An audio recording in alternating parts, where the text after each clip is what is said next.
ဘုံညာဖြင့်တရားဓမ္မကိုလေးစွာနာကြားနိုင်ကြပါပြီဒီနေ့ဟောကြားကျေးဇူးဆက်ဟောကြားပေးမဲ့တရားကောင်းစဉ်ကဘာလဲတော့လောင်စာသိမ့်မှမိငိမ့်တယ်ဦးဇင်းတို့မြတ်စွာဘုရားရှင်ကိုရောင်မြတ်ကြီးကနိဗ္ဗာန်ရောက်ခြင်းတဲ့ပုဂ္ဂိုလ်ဟာအကြောင်းအင်္ဂါ၃ပါးနဲ့ပြည့်စုံမှနိဗ္ဗာန်ချမ်းသာကိုရောက်နိုင်ပါတဲ့အဲ့ဒီ၃ပါးကဘာလဲဆိုရင်နံပါတ်၁က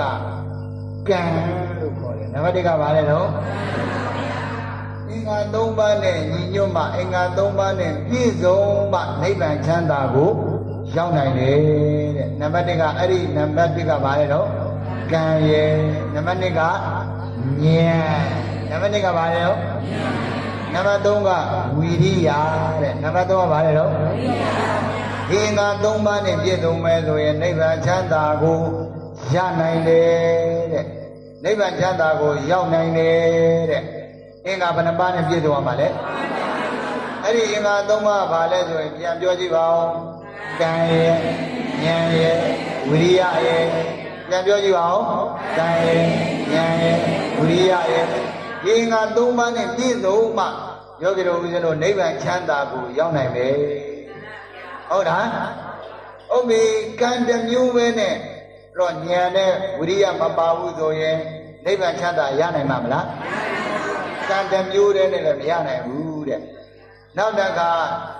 ဉာဏ်တော့ရှိတယ်တဲ့ကံနဲ့ဝိရိယမပါရင်လည်းပဲနိဗ္ဗာန်ချမ်းသာကိုမရနိုင်ပါဘူးနောက်တစ်ခုကဉာဏ်တော့ရှိပါတယ်တဲ့နောက်တစ်ခါဝိရိယတော့ရှိပါတယ်တဲ့ဒါပေမဲ့ကံနဲ့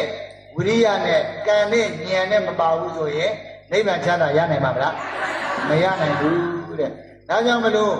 ကံရဲ့ဉာဏ်ရဲ့ဝိရိယရဲ့၃ပါးလုံးစုံမှနိဗ္ဗာန်ချမ်းသာကိုရနိုင်တယ်ဟုတ်လားကံတစ်မျိုးတည်းနဲ့လည်းပဲနိဗ္ဗာန်ချမ်းသာရနိုင်မှာမလားဉာဏ်တစ်မျိုးတည်းနဲ့လည်းပဲနိဗ္ဗာန်ချမ်းသာရနိုင်မှာမလားမရနိုင်ဘူးတဲ့ဝိရိယတစ်မျိုးတည်းနဲ့လည်းပဲနိဗ္ဗာန်ချမ်းသာရနိုင်မှာမလားမရနိုင်ဘူးတဲ့၃ပါးလုံးစုံမှနိဗ္ဗာန်ချမ်းသာကိုရနိုင်ပြီဟုတ်လားဒါကြောင့်မလို့ယောဂီမောသူတော်ဘောတို့ကအဲ့တော့မြတ်စွာဘုရားသာသနာတော်ကြီးနဲ့မကြုံဘူးလားကြုံနေတာကြုံနေတယ်နောက်တကလူအဖြစ်ကိုလည်းမရဘူးလားရလားရခဲ့လာတဲ့လူပြင်ကိုလည်းရပြီသာသနာတော်မြတ်ကြီးနဲ့လည်းကြုံနေပြီသစ္စာတရားတွေလည်းမနာရဘူးလားနာရလားနာရတယ်တဲ့သစ္စာတရားတွေနာ